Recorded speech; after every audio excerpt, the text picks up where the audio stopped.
आप सभी का स्वागत है आपके अपने YouTube channel GM study channel में। आज के वीडियो में हम लोग पढ़ने वाले हैं प्रश्नावली 7.1 का क्वेश्चन नंबर पाँचवा छठा का तीसरा। ठीक है, इसमें क्या है, ये जो चार बिंदु दिए हुए हैं ये आपको बताना है कि ये चतुर्भुज के बिंदु जो हैं वह किस प्रकार के चतुर्भुज है। ठीक है, तो सबसे पहले हम लोग क्या कर लेंगे, मान लेंगे कि माना कि बिंदु ए बराबर ये है, बी बराबर ये है, सी बराबर ये है और डी बराबर ये है। ठीक है, यानी यह चतुर्भुज के शीर्ष है और यह चतुर्भुज के शीर्ष है।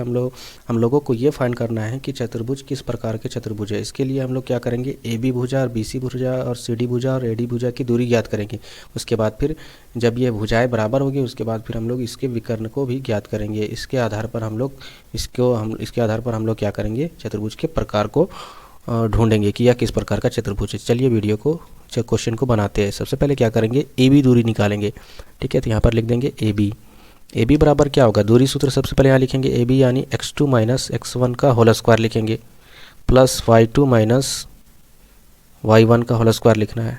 ठीक है, अब यहाँ पर देखिए बिंदु ए और बी के आधार पर x2 x1 y2 y1 लिखना है। ए और बी, ये ए और ये बी है यहाँ पर।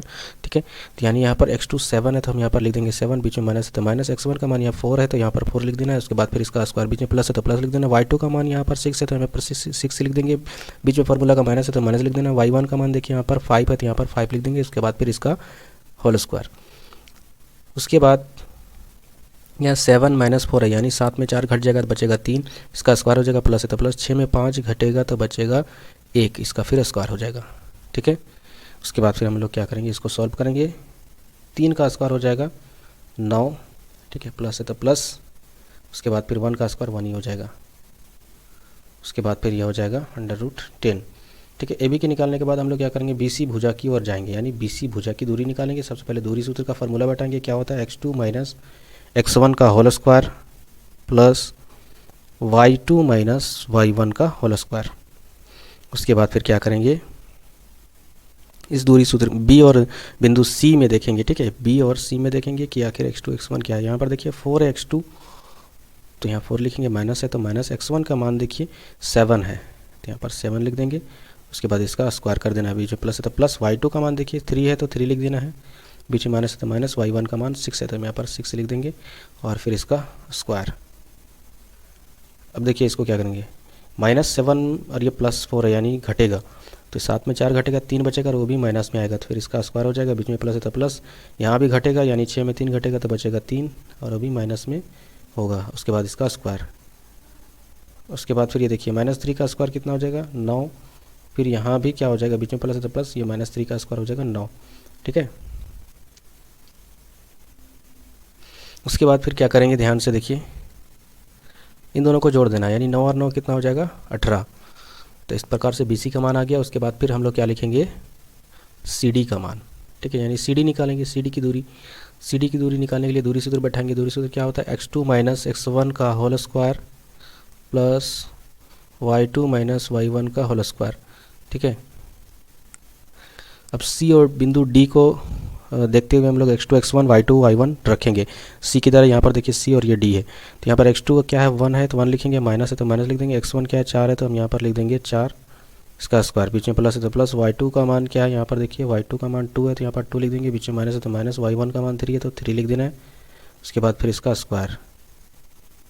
उसके बाद इसको सोल्व करेंगे, देखिए ये प्लस में या माइनस में यानी घटेगा, -4 में 1 घटेगा तो कितना बचेगा -3, इसका स्क्वायर कर देना, बीच में प्लस है तो प्लस, यहाँ भी घटेगा, -3 में +2 घटेगा तो 1 बचेगा, इसका स्क्वायर कर देना है।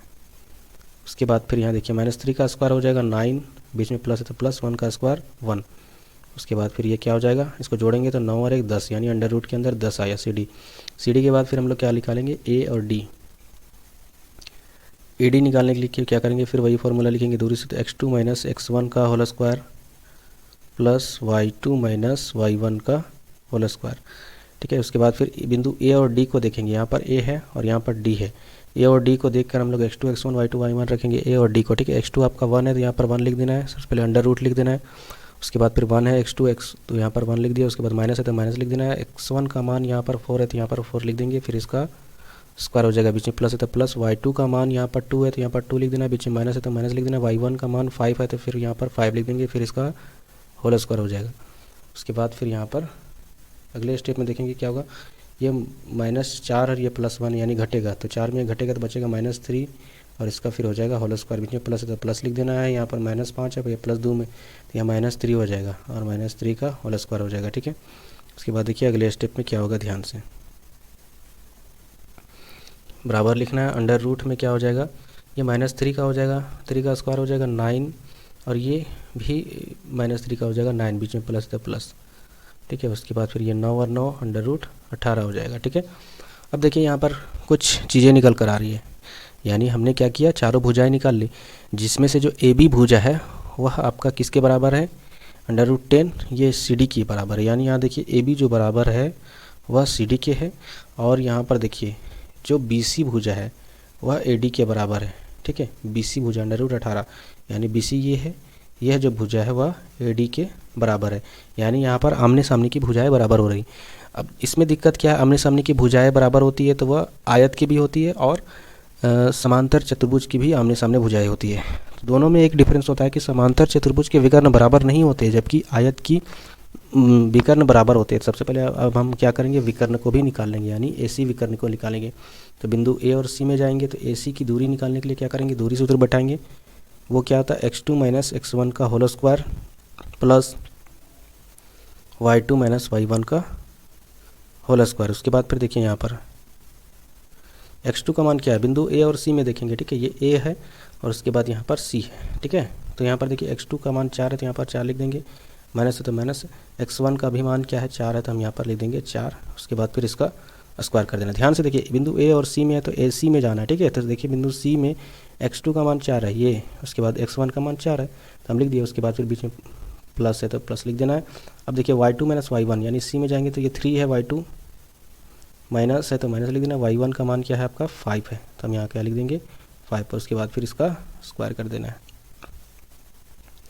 इसके बाद फिर यहाँ देखिए ये 4 माइनस प्लस में 4 और माइनस में 4 ये दोनों घटकर 0 हो गया, यानी ये ख़त्म हो जाएगा। उसके बाद बचा क्या प्लस, उसके बाद यहाँ देखिए ये प्लस में 3 है और ये माइनस में 5 है तो यानी घटेगा, 5 में 3 घटेगा तो बचेगा 2, माइनस में 2 बचेगा। उसके बाद फिर इसका स्क्वायर। अब देखिए यहाँ पर ये 0 खत्म हो गया, -2 का स्क्वायर कितना हो जाएगा 4 और 4 का वर्गमूल होता है 2, ठीक है। अब इसी तरह हम लोग क्या निकालेंगे, बी डी, ठीक है। बिंदु बी डी में जाएंगे, सबसे पहले इसमें दूरी सूत्र बैठाएंगे, क्या होता है x2 - x1 का whole square plus y2 - y1 का होल स्क्वायर। उसके बाद हम लोग क्या करेंगे, देखिए x2 का मान b और बिंदु d के आधार पर हम लोग लिखेंगे। बिंदु b किधर है, यहाँ पर b है, उसके बाद फिर ये d है। तो x2 का मान 1 है तो 1 लिखेंगे, बीच में माइनस है तो माइनस, x1 का मान देखिए यहाँ पर 7 है तो 7 लिख देना है। उसके बाद फिर इसका होल स्क्वायर, प्लस है तो प्लस लिख देना है। y2 का मान क्या है, b और d में, b और ये d में, y2 का मान 2 है तो यहाँ पर 2 लिख देंगे, फिर बीच में माइनस है तो माइनस लिख देना। y1 का मान क्या है 6 है तो हम यहाँ पर लिख देंगे 6, फिर इसका होल स्क्वायर। उसके बाद फिर हम लोग क्या करेंगे, इसको सॉल्व करेंगे। देखिए ये प्लस में 1 है, माइनस में 7 है, यानी घटेगा, यानी साथ में घटेगा तो बचेगा -6 और -6 का स्क्वायर हो जाएगा। फिर प्लस, यहाँ भी प्लस में 2 है, ये माइनस में 6 है तो क्या हो जाएगा, घटेगा, यानी 6 में 2 घटेगा तो बचेगा क्या 4, वो भी माइनस में, और फिर इसका स्क्वायर हो जाएगा। अब यहाँ पर देखिए इसको सॉल्व करेंगे, -6 का स्क्वायर क्या हो जाएगा 36, प्लस है तो प्लस, ये 4 का स्क्वायर हो जाएगा 16।